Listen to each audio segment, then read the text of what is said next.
She hide behind a rock. ती काय केली आहे, ती तिच्या का हाईड अ रॉक. बघा हाईडचा अर्थ काय आहे, लपवणे. बिहाइंड अ रॉक, एक मोठा जे दगड आहे त्या दगडाच्या पाठीमागे ती लपली. And pull her long body together into tight ball. आणि तिने आपल्याला स्वतःचं जे शरीर आहे ते काय केलं आहे, एका दगडाच्या मागे एका बॉलप्रमाणे तिने गुंडाळून ते ठेवलं आहे. बघा, शी हाईड बिहाइंड अ रॉक, ती एका मोठ्या खडकाचे. रॉकचा अर्थ काय आहे, खडक आहे, जो इथे तुम्हाला दिसत आहे, बरोबर आहे. शी हाईड बिहाइंड, ती लपलेली आहे, ती एका मोठ्या खडकाच्या मागे लपली. And pull her long body, आणि तिने तिचं जे पूर्ण शरीर काय केलेलं आहे, together into tight ball, की तिचं जे पूर्ण शरीर आहे ते एका बॉलमध्ये किंवा गोलावस्थेमध्ये तिने स्वतःला गुंडाळून घेतलेलं आहे. बघा अशा प्रकारे जसं काही जण आपण पाहू शकतो की हा एक गोल काय आहे, दगड आहे, एक रॉक आहे मोठा. जसा खडक आहे तसा हा देखील काय असू शकतो, खडक असं पाहणाऱ्याला वाटू शकतं. आणि म्हणून अशा प्रकारचे तिला काहीतरी धोक्याची सूचना आली किंवा धोक्याची गोष्ट घडीला वाटले की इथे काहीतरी धोका आहे. आणि म्हणून ती काय केलं आहे, तिने आपल्या बाळाला जवळ ओढलं आणि ती एका मोठ्या खडकाच्या मागे लपली. आणि स्वतःचं जे संपूर्ण शरीर आहे ते तिने टाईट बॉलमध्ये, म्हणजे पूर्ण असा घट्ट जो गोळा आहे त्या बॉलच्या संदर्भात तिने काय केलं आहे, स्वतःला गुंडाळून घेण्याचं काम केलेलं आहे. मग काय चित्र दिसत आहे. Anyone would think she is just another piece of rock, की जेणेकरून कुणीही बघितल्यावर असं वाटू शकतं एखाद्याला की हा एक मोठा काय आहे, एक दगडच आहे असं देखील वाटू शकतो. बघा या दोन दगडामध्ये फरक वाटू शकतो की हा जो दगड आहे तो कसा आहे, विस्तृत प्रमाणात मोठा आहे. त्याचप्रमाणे जर हा दगड जो कसा आहे, प्लेन आहे, पण हा दगड कसा आहे, गोलच्या मार्फत आहे, सर्कलच्या मार्फत आहे. मग एनीवन वुड थिंक, की कोणीही विचार करू शकेल she is a just another piece of rock, की हा देखील एका दुसऱ्या दगडासारखाच ती दिसत आहे. बघा कसं दिसत आहे, ते एका दुसरा दगड आहे त्याप्रमाणेच हा दगड दिसत आहे. अशा प्रकारे तिने स्वतःला गुंडाळून घेतलेलं आहे. काय केलेलं आहे, राऊंडमध्ये तिने स्वतःच्या शेपमध्ये ठेवलेलं आहे. After a while the smell diminishes. It seemed to come from a safe distance. After a while the smell, म्हणजे ते स्मेल गेल्यानंतर आणि डिमायशेट, की ते वारुळातून सगळ्या मुंग्या गेल्यानंतर it seem to come from, आणि मग ती काय केली, जवळ आली आणि सेफ डिस्टन्स, आणि एका सुरक्षित अंतरावरती आली आहे. डिस्टन्स म्हणजे काय आहे, अंतर आहे. सेफ म्हणजे सुरक्षित, मग ती सुरक्षित अंतरावरती आली. Mama lose her tail and beat and instead carefully. मग काय केलं आहे, मामाने काय केलं आहे, लूज हर टेल, तिची जी शेपटी आहे ती लूज केली आहे, जी सैल केली आहे. हर टेल म्हणजे काय आहे, शेपटी आहे. अँड लिसन टू केअरफुली, मामा लूज हर टेल, मामाने काय केलं आहे, तिची जी शेपटी आहे ती लूज केलेली आहे, म्हणजे सैल केलेली आहे. Her tail a bit and listen to carefully, तिने टाट केली आहे, पुढे सरकवली आहे. अँड लिसन केअरफुली, आणि काय केले आहे, ती काळजीपूर्वक बघत आहे, ऐकत आहे. She sense a bright light passing on and with it some sound. She said, काय करत आहे, अ ब्राईट लाईट, की तिच्याजवळ ती एक कोणतरी एक व्यक्ती येत आहे की जो प्रकाश टाकत आहे. पासिंग ऑन, तिच्या जवळ जात आहे. And with a some sound, आणि काही आवाज तिच्या कानाभोवती देखील काय होत आहे, आवाज येत आहे. बघा अशा प्रकारे बघा इथे काय दिसत आहे की एक जो माणूस आहे, एक जी व्यक्ती आहे ती तिच्या पासून जात आहे. She sense a bright light passing, की तिच्या जवळ एक प्रकाश तिच्या बाजूने जात आहे. And with it some sound, आणि काही आवाजाने, की जो थोडाफार जो आवाज आहे तो देखील तिच्या कानावरती येत आहे. आणि ती त्यामुळे ती घाबरून एका कोपऱ्यात बसलेली, त्या दगडाच्या माध्यमात ती बसलेली आहे. She uncurled herself and carefully and let the baby go, म्हणजे अशा प्रकारे तिने स्वतःला त्याच्यापासून सोडवलं. शी अनक्युलर हरसेल्फ केअरफुली, म्हणजे अशा प्रकारे तिने स्वतःला सरळ केलं. हरसेल्फ म्हणजे तिने स्वतःला, केअरफुली काळजीपूर्वक, अँड लेट द बेबी गो, आणि तिने आपल्या बाळाला जाऊ दिले. लेट द बेबी गो, की जी ती राऊंडमध्ये झाली, की जे एका दगडाप्रमाणे तिने स्वतःला गुंडाळून घेतलं होतं. मग अशा प्रकारे तो माणूस तिच्यापासून दूर निघून गेल्यानंतर तिने काय केलं आहे, शी अनक्लिअरेडचा अर्थ काय आहे, सरळ करणे. हरसेल्फ म्हणजे तिने स्वतःला, केअरफुली म्हणजे काळजीपूर्वक, let the baby go and let the baby go, की तिने तिच्या बाळाला नंतर काय केलं आहे, जाऊ दिलेलं आहे. बघा तशा प्रकारे तिने बघा सरळ केले आणि तिचं बाळ हे पुढे पुढे चाललेलं आहे.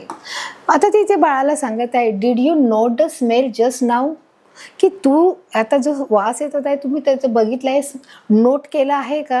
म्हणजे तू या गोष्टीचं तुझ्या निदर्शनास आल्या आहेत का? Did you note the smell just now? आता तू त्या वासाचा निदर्शनास तुझ्या आल्या आहे का, की तो वास कोणत्या प्रकारचा आहे?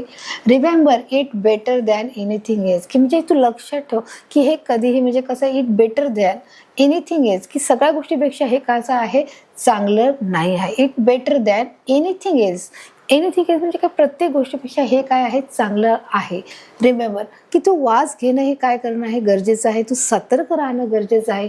असं देखील ते आपल्या बाळाला इथे सांगत आहे. काही गोष्टीची ती बाळाला आठवण करून देत आहे, मेसेज देत आहे. This is the smell of man. हा जो वास होता तो कशाचा होता, एका माणसाचा होता. This is the smell of man. Some of them are weak behind measure, की जे काही जो वास आहे तो कसा आहे, some of them are wicked. Wicked म्हणजे काय आहे, तो कशा प्रकारचा आहे, तो कुरूप आहे, तो दृष्ट. काही माणसं जे दृष्ट आहेत, बिहाइंड मेश्युअर, की माणसं ही कशी आहेत, काही मापापेक्षा देखील दृष्ट आहेत, भयानक आहेत, असं देखील ती आपल्या बाळाला इथे सांगत आहे. बिहाइंड म्हणजे च्या पलीकडे, म्हणजे विचार करण्या दृष्टच्या पलीकडची देखील माणसं या जगामध्ये आहेत. Some of there are wicked. Wicked म्हणजे दृष्ट आहेत माणसं. बिहाइंड मेश्युअर म्हणजे मापाच्या पलीकडे दृष्ट माणसं आहेत. ते search for our holes and dig them up. ते काय करतात, माणसं आपल्याला शोधतात. ते search of for our holes, ते आपले बीळ शोधतात. सर्च म्हणजे काय काय करणे, की शोध काढणे. Of our holes and dig them up, ते खणतात. डिग करणे म्हणजे काय, खणणे. डिगचा अर्थ काय आहे, खणणे. They search for our holes and dig them up. ते माणसं येतात, आपल्याला शोधतात आणि काय करतात, ते खोदतात. दे किल अस, ते आपल्याला मारतात. काय करतात, मारतात. बघा इथे चित्रात दाखवल्याप्रमाणे ते काय करतात, ते मारतात. ईट अवर फ्लेश अँड सेल, आणि ते काय करतात, ते काय आपलं जे मांस आहे, फ्लेश आहे, जे मांस आहे, ईट अवर फ्लेश, ते मांस खातात. And sell our sells to earn lots of money. Loads of money, ते काय करतात, ते आपल्याला शोधतात, आपल्याला मारतात, आणि ते आपल्याला शोधतात, आपलं घर शोधतात, आणि नंतर ते आपलं खणतात. खणल्यानंतर ते आपल्याला मारतात. They kill us and they eat our flesh, ते आपलं मांस खातात. अँड सेल अवर स्किल्स, म्हणजे ते आपल्याला विकतात. काय, अर्न लॉट्स ऑफ मनी, आणि ते आपल्याला पुष्कळ पैशांना बाहेर विकलं जातं. बघा, आणि अशा प्रकारे ते माणसं काय करतात, आपली हानी करतात, आपल्याला शोधण्याचं काम करतात, आणि आपल्यापासून पुष्कळ पैसे देखील ते मिळवतात, असं देखील ते त्यांना सांगत आहे. बघा, मग अशा प्रकारे बघा, हे जे माणसं काय करतायत, त्यांची हानी करत आहे. इथे चित्रामध्ये पाहू शकतात की त्यांचे बघा अशा प्रकारे जे खवले आहेत ते काढले जातात, त्याची कातडी सोडली जाते, त्यांना काय केलं जातं, त्यांना फ्राय केलं जातं, त्यांना खाल्लं जातं, त्यांना विकलं जातं, आणि त्यांच्यापासून भरपूर प्रमाणामध्ये हे पैसे कमवले जातात. अर्न लोड्स ऑफ मनी. काय केलं जातं बघा, हे जे खवले आहे, जे माशाचे काय आहेत, हे खवले आहेत, ते माशाचे खवले काढून त्यांना विकलं जातं. अशा प्रकारे देखील या चित्रामध्ये बघा तुम्ही पाहू शकता. Woman sing our cells are medical, की जे माणसं आहेत ते विचार करतात की जे आपले जे बॉडी आहे ती कशी आहे, ती औषधोपचारासाठी आहे. स्केल आर मेडिकल, की जे औषधोपचारासाठी काय आहे, ती महत्त्वाची आहे, असं देखील त्यांना वाटत असतं. वुमन्स म्हणजे कोण आहे, जे मानव आहे. लॉंग अगो Wien only terrible people living in the jungles knew about us the situation was not us bad, की खूप खूप वर्षापूर्वी जे टेरेबियन्स आहे, जे जंगली जे वन्य माणसं आहे, जे जंगलात राहणारी माणसं आहे, त्याला काय बोलतायत, टेरेबियन्स बोलतायत. की जेव्हा फक्त तेच लोक तिथे राहत होते, people living in the jungle, की ते लोक जंगलामध्ये जेव्हा राहत होती, न्यू अबाउट अस, की त्यांना माहिती होतं, ही न्यू अबाउट अस म्हणजे त्यांना या प्राण्याविषयीची माहिती होती. The situation was not us bad, आणि ही जी सिच्युएशन आहे किती गंभीर आहे, तुम्ही विचारू शकता किती वाईट आहे. द सिच्युएशन, सिच्युएशनचा अर्थ काय आहे मुलांनो, जी परिस्थिती आहे ती किती गंभीर आहे ती माहिती होती त्यांना, आणि ती माहिती असल्यामुळे की किती भयानक गोष्ट आहे की त्यांना या सर्व गोष्टी माहिती होत्या, आणि त्यासाठी ते त्यांची शिकार देखील करत होते. अशा प्रकारची सगळी माहिती त्याला सांगत आहे. They to kill animals but not for greed. They to kid animal, म्हणजे ते प्राण्यांना मारायचे. किडचा अर्थ काय, मारणे. दे टू किड, ते सुद्धा प्राण्यांना मारायचे. बट नॉट फॉर ग्रीड, परंतु ते अहंकाराने नाही. ग्रीडचा अर्थ काय आहे? अहंकार. Now you have to be and good against greedy people, परंतु आताचे जे लोक आहेत ते काय आहेत? अहंकाराने भरलेले आहेत आणि त्यांच्या स्वार्थापोटी ते काय करत आहेत? या प्राण्यांना मारत आहेत आणि त्याची विक्री करत आहेत आणि भरपूर हे पैसे देखील कमवत आहेत, असं देखील इथे त्या चित्रामध्ये सांगत आहे. बघा, अशी सर्व गोष्ट ती आपल्या लहान बाळाला ती सांगत आहे. When we step out for our night time wandering, म्हणजे वी स्टेप आउट ते काय? वेन वी, जेव्हा आपण रात्रीच्या वेळेस जेव्हा आपण बाहेर पडतो, is night time wondering. Night time wandering म्हणजे एक प्रकारे आपण बोलू शकतो की रात्रीच्या वेळेस जेव्हा खरंच आपण जेव्हा बाहेर पडतो, they flash has to torch light to spot us and then, आणि त्यावेळेस आपल्या अंगावर जेव्हा एखादा फ्लॅश पडतो म्हणजे प्रकाश पडतो, हॅज टू टॉर्च, एखाद्या बॅटरीच्या माध्यमातून आपल्याला प्रकाश पडतो, light to spot us and then, आणि अशा प्रकारे आपल्या पूर्ण बॉडीवर एखादी प्रकाश जेव्हा झोत आपल्या अंगावर येते तेव्हा आपण किती सावधानपणे राहायला पाहिजे. Shoot us with their gun, आणि मग ते काय करतात की ते आपल्याला रात्रीच्या वेळेस ते आपल्याला शोधतात, ते बघतात आणि शोधल्यानंतर ते आपल्याला बॅटरी चमकवतात, आपल्यावर प्रकाश टाकतात आणि मग ते काय करतात? Shoot us with their guns, ते त्यांच्या बंदुकीने आपल्याला काय करतात? गन असतात तर काय? बंदुकीने आपल्याला शूट करतात. शूटचा अर्थ काय आहे? ते आपल्याला गोळी मारतात, असं देखील ते सांगतात. बघ, इथे चित्र दिसत आहे अंधाराच्या मध्ये की ते अंधारामध्ये ते आपला शोध घेतात आणि अंधारात शोध घेतल्यानंतर ते आपल्याला बघतात, ते टॉर्च लावतात की आपला निशाणा व्यवस्थित आहे का नाही, आणि त्यानंतर प्रकाश मारून ते काय करतात? ते बंदुकीच्या सहाय्याने आपल्याला शूट करण्याचं देखील ते काम इथे करत आहे.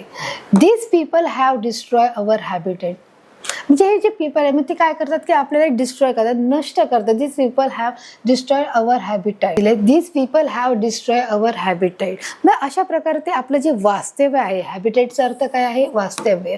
ते काय करतात? लोक आपले उद्ध्वस्त करतायत. डिस्ट्रॉयड म्हणजे काय करणे?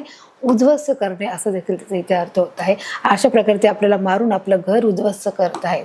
देर is a no room for us to roaming about now, life is now full of the hardship. There is a no room for us, की त्यांच्याकडे कोणत्याही प्रकारचं घर नाही आहे, म्हणजे आम्हाला कोणत्याही प्रकारचं घर नाही आहे, जागा नाही आहे. To roam about now, life is now full of hardship, आणि जे आपलं लाईफ आहे ते कसं आहे? पूर्ण कठीणतेने काय आहे? भरलेलं आहे, असं देखील ते आपल्या लेकराला तिथे पुढे सांगत.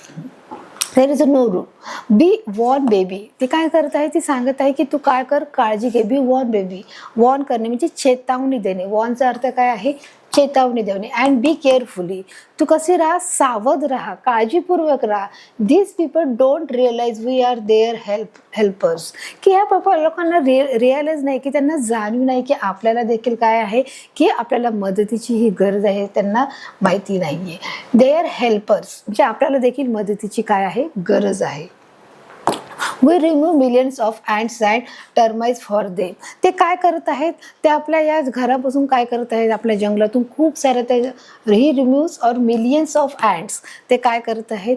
खूप साऱ्या ज्या मिलियन्स म्हणजे ज्या करोडो ज्या मुंग्या आहेत त्या काय करतायत? काढून टाकत आहेत.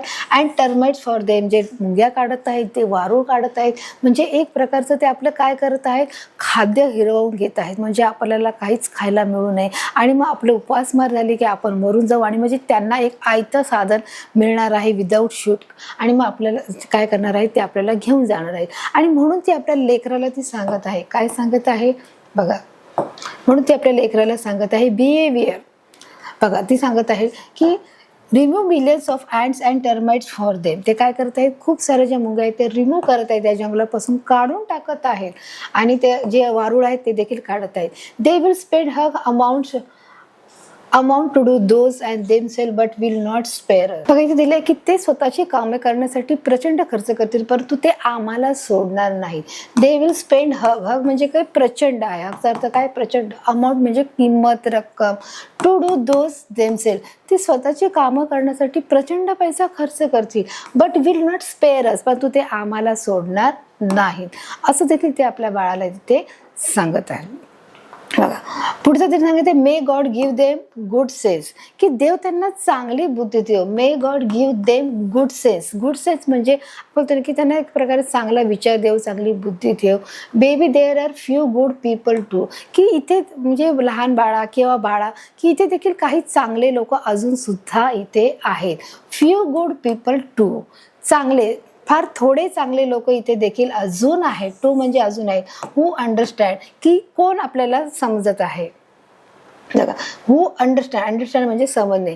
The importance of food chain in nature, की जे बघा द इम्पॉर्टन्स ऑफ, जे कोण आपल्याला समजतं की त्यांना आपल्याला माहिती आहे, की अजून जे चांगले लोक आहेत की ज्यांना माहिती आहे की कशा प्रकारे जे नेचरचं जी प्रकृती आहे ती कशा प्रकारे चालत आहे, ती प्रकृती कशा प्रकारे चालत आहे. The importance of food chain in nature, की कशा प्रकारे इम्पॉर्टन्स म्हणजे महत्व आहे फूड चेन, की ही जे नैसर्गिकरित्या जे चेन साखळी आहे, जी अन्न साखळी आहे ती कशा प्रकारे चालत आहे हे त्यांना का समजत आहे. बघा इथे काय आहे, जो कीटक आहे, जो फ्लावर आहे, जो फ्लावरमध्ये काय बसत आहे, जो किडा बसत आहे. मग किड्यापासून काय कोण खात आहे, त्याला बेडूक खात आहे, बेडकाला कोण खात आहे, साप खात आहे, सापाला कोण खात आहे, गरुड खात आहे किंवा ओल खात आहे. म्हणजे हे काय आहे, एक प्रकारची अन्न साखळी आहे. हे निसर्गाचं काय आहे, एक प्रकारे चेन इन नेचर, म्हणजे ही अन्न साखळी, निसर्गाची अन्न साखळी आहे. हे प्रत्येक व्यक्तीला कळतच असं नाही. म्हणजे काही लोक अजूनही इथे जगामध्ये चांगले आहेत. मग ही अन्न साखळी आपण मुलांना सायन्सच्या भागामध्ये देखील पाहिलेली आहे, की कशा प्रकारे ही अन्न साखळी काय करत आहे, काम करत आहे. आणि म्हणून अशा प्रकारे जे पाहू the importance of food chain in nature, की हे अशा प्रकारे जी अन्न साखळी आहे ही देखील काही लोकांना माहिती आहे आणि ते लोक चांगले आहेत. They work to make our life simple, ते आपलं जे काम आहे ते अतिशय साधेपणाने करत असतात. And help us to grow in numbers, आणि ते काय करत असतात, प्रत्येकाला मदत देखील करतात. जे वाढवण्यासाठी ते काय करत असतात, मदत करत असतात. मग अशा प्रकारची ती माहिती ती देत आहे. To work to make our life simple, ते आपलं ते काम आहे ते अतिशय सिंपल पद्धतीने, साध्या पद्धतीने करतात आणि इतर लोकांना वाढवण्यासाठी देखील ते काय करत असतात, एक प्रकारची ते मदत करत असतात. बघा, सह्याद्री निसर्ग मित्र अँड अदर सर्च ऑर्गनायझेशन इन महाराष्ट्र, की यासाठी जे सह्याद्री जे निसर्ग आहे, सह्याद्री निसर्ग मित्र काय आहे, जी एक ऑर्गनायझेशन, जी संघटना आहे ती काय करत आहे, मदत करत आहे. सह्याद्री निसर्ग मित्र नावाची अँड अदर सर्च ऑर्गनायझेशन म्हणजे जी संस्था आहे इन महाराष्ट्र, कुठे आहे ही, महाराष्ट्रामध्ये आहे, की ती या गोष्टीवर काय करत आहे, काम करत आहे. Awareness comparison with the help of the forest department, की जागरूकता निर्माण करायचं काम करत आहे, की जे वन्यजीव आहेत त्यांना देखील सुरक्षा आणि संरक्षण आणि त्याचं संवर्धन करण्याची जी जबाबदारी आहे ती देखील कोणाची आहे, त्यांची. आणि ते अवेअरनेस करत आहे, ते एक प्रकारे जागरूकता करण्याचं काम करत आहे. Combine with the help of the forest department, जे फॉरेस्ट डिपार्टमेंट म्हणजे जे जंगली आपण बोलू शकतो की डिपार्टमेंट, जो कक्ष आहे, जो जंगली लोकांचा जो कक्ष आहे. फॉरेस्टचा अर्थ काय आहे, जंगल आहे. डिपार्टमेंट म्हणजे जो कक्ष आहे, की जंगली लोकांचा जो कक्ष आहे, की जे जंगलामध्ये राहणारे जे सगळ्या पक्षांनी प्राण्यांचं संरक्षण करण्याचं जे काम आहे ते फॉरेस्ट डिपार्टमेंटचं आहे. आणि त्या प्रकारे हा जागरूकता निर्माण केली आहे. महाराष्ट्र फॉरेस्ट डिपार्टमेंट म्हणजे काय, महाराष्ट्रातील जंगली कक्ष आहे त्यांचं काय केलेलं आहे, की त्यांनी अवेअरनेस केलेलं आहे, त्यांनी जागरूकता निर्माण केली आहे, की कशा प्रकारे हर एक जो प्राणी आहे त्यांना देखील हे संरक्षण संवर्धन मिळणं देखील तितकंच त्यांचं करणं हे गरजेचं आहे.